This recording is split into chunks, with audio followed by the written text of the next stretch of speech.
does it feel?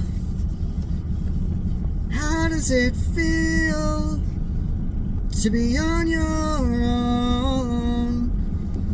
No direction home.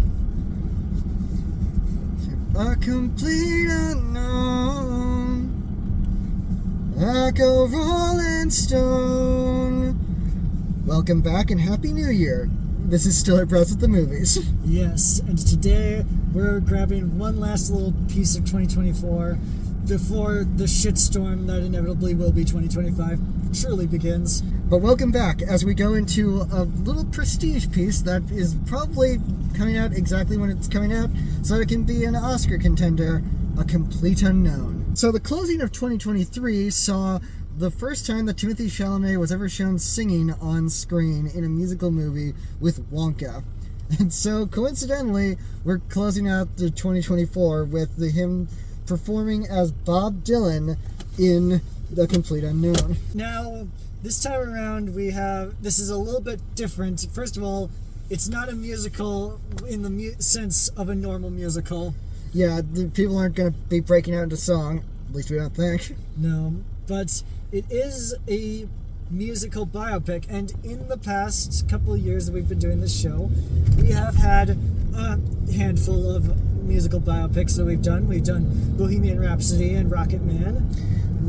Basically kind of on opposite sides of the spectrum of, okay, you did the best thing you could with this particular subgenre. But now, this particular one has a very special thing behind it, and that is that behind the camera is basically, you could call the guy who invented this particular style of the music biopic, James Mangold.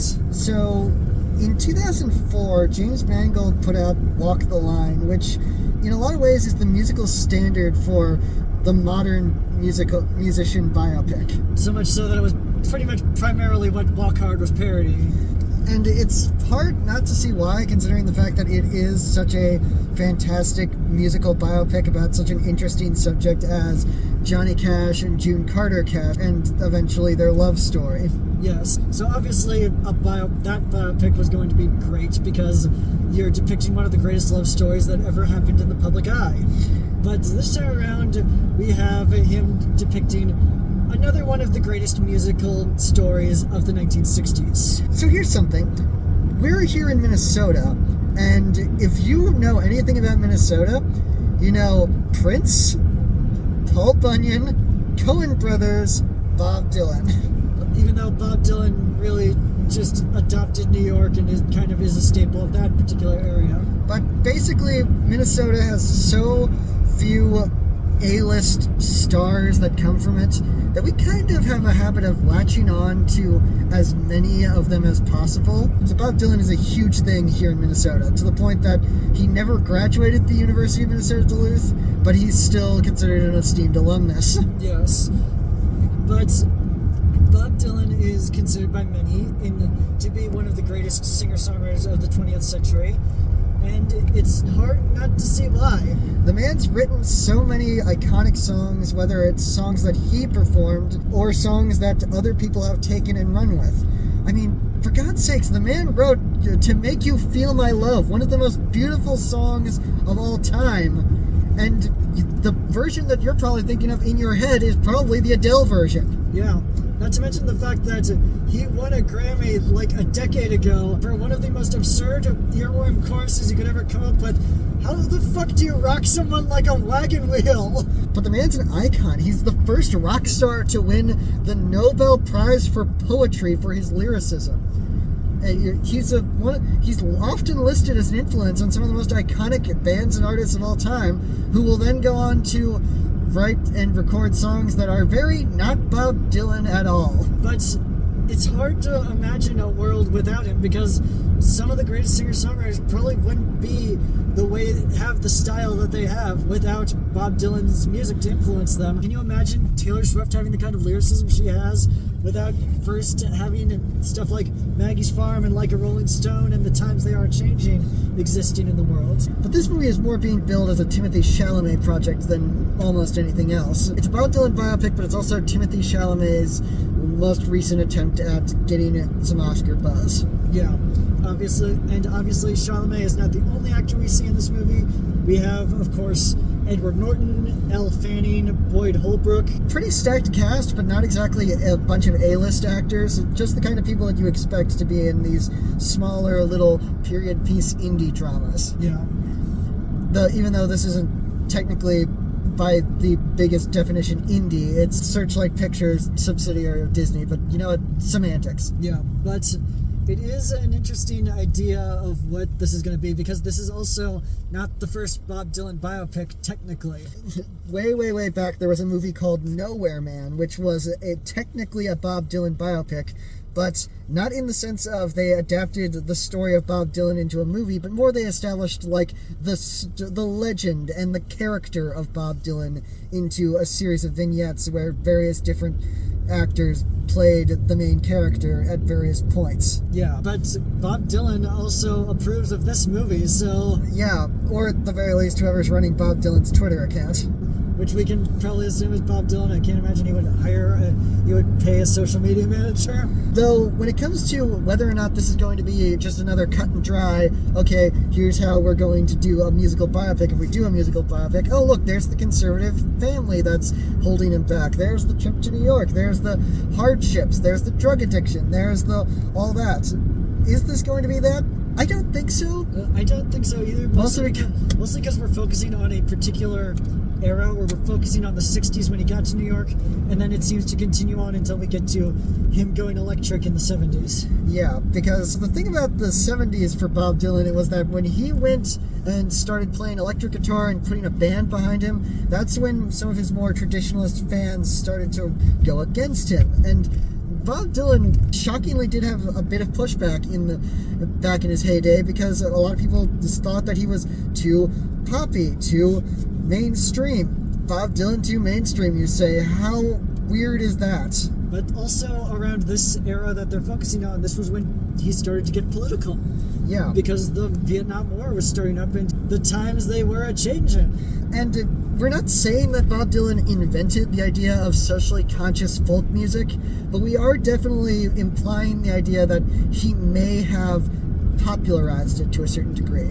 Yeah, that's another thing about Bob Dylan, is that he clearly did not invent any of the stuff that he is most famous for, but he definitely helped popularize it at a time when it was starting to become big. Like, story songs existed for pretty much as long as songs have existed. People have been just playing guitar and singing and playing harmonica on stage for a long enough time that, you know, that Bob Dylan had an in the music industry. But saying that Bob Dylan was an innovator in more ways than just being a fantastic lyricist is just, you know, it would be an exaggeration, but not a huge one.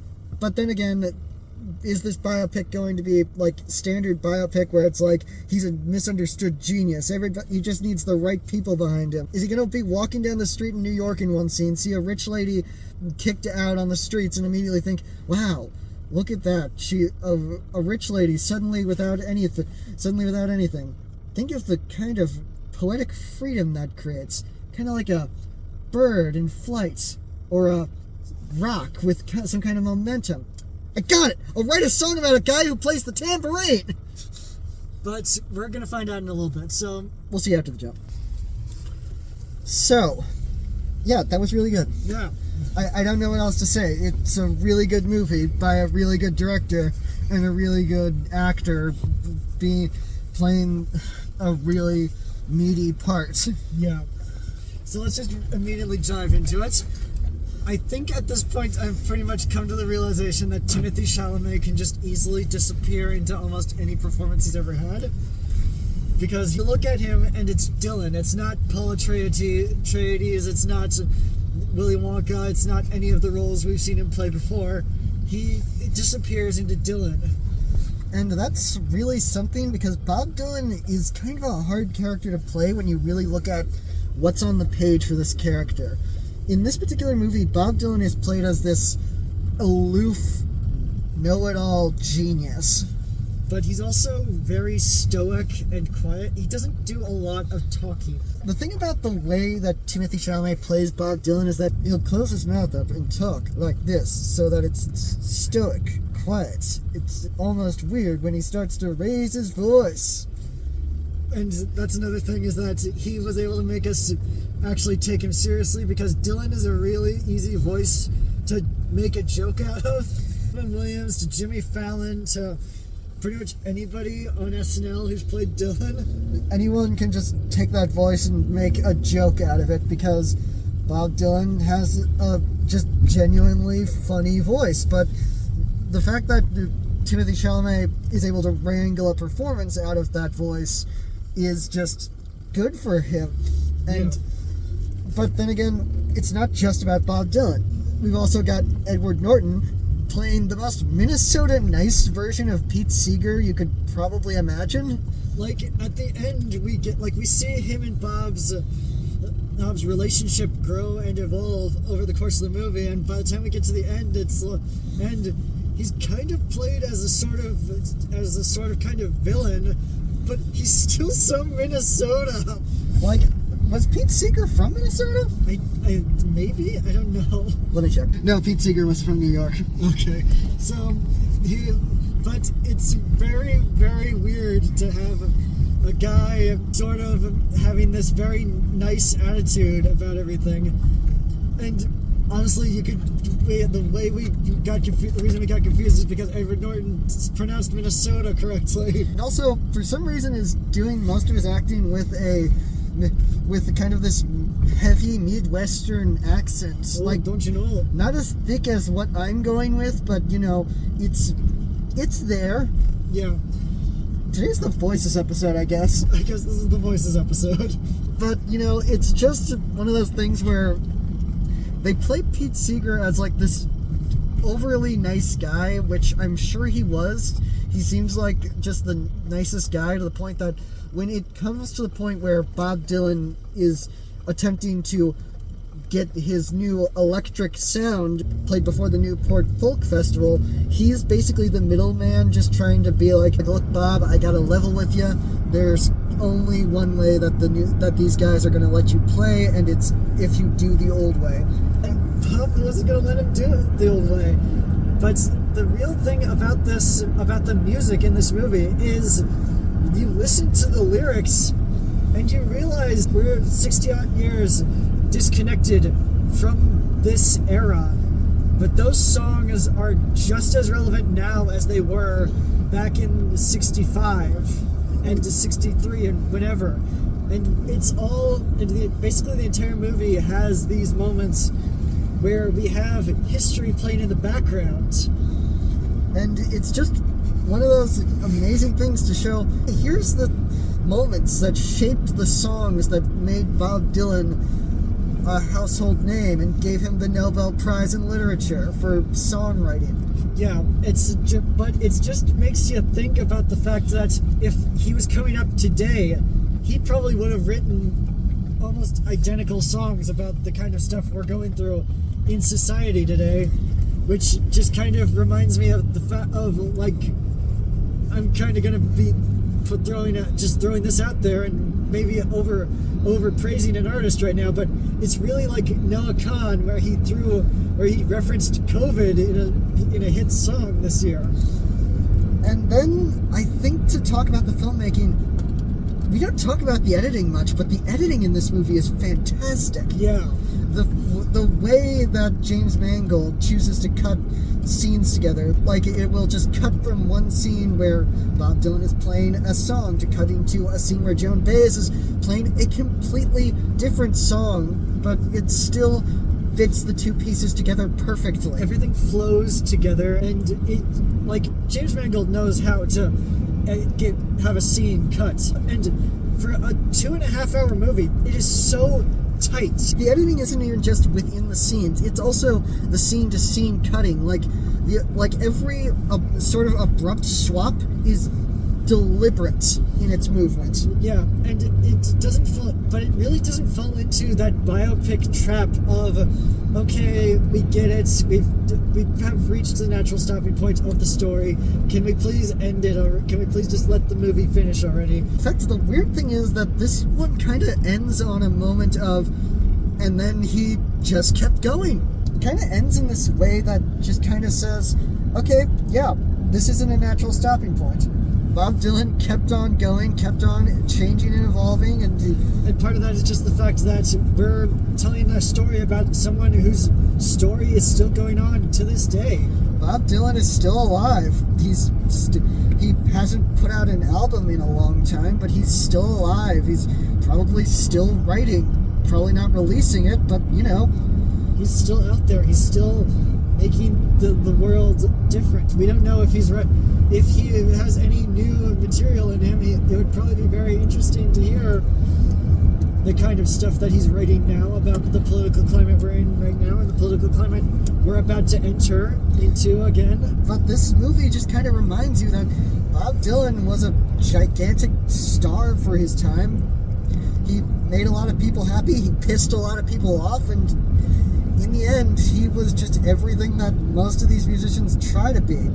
He's a musician. He's a musician who basically built the rubric on what kind of anarchist musicians are. He challenged the establishment. He fought against what the world was telling him to be, and he changed an entire genre just single-handedly.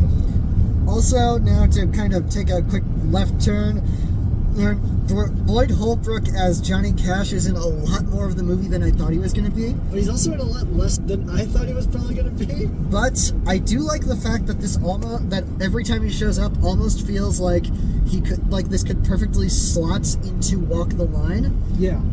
Like, it feels like when we get to the end of this movie is about the midpoint, somewhere in the midpoint of Walk the Line, like somewhere in the end of the second act. Like the last time we see Johnny Cash in this movie is definitely deep into the fighting his addiction era of Johnny Cash's life. But also, it's not Joaquin Phoenix, because when you actually hear Boyd Holbrook performing as Johnny Cash, it's the subtle difference in the way that he takes Johnny Cash's inflections. Yeah. And on another note, after we watched Just Friends with our parents yesterday night, it sure is great to see actors actually trying to play their instruments instead of seeing what might be some of the worst finger syncing that I have ever seen in a live-action movie that went to theaters. Like, Timothée Chalamet actually did learn to sing and play guitar for this movie, so it sure is nice to see actors try to learn to play the instruments that they're supposed to be playing. Yeah. It's always fun when you can catch them faking it, but it's also just nice when you are like, okay, they put in effort. Yeah. But we've gone off on a bunch of tangents. The structure of this was all over the place, but I think that's it for right now. Be sure to like this video, subscribe to the channel, leave in the comments what you may or may not have thought of A Complete Unknown, and be sure to tune in next time when, well, we'll see what 2025 brings to us first. Bye.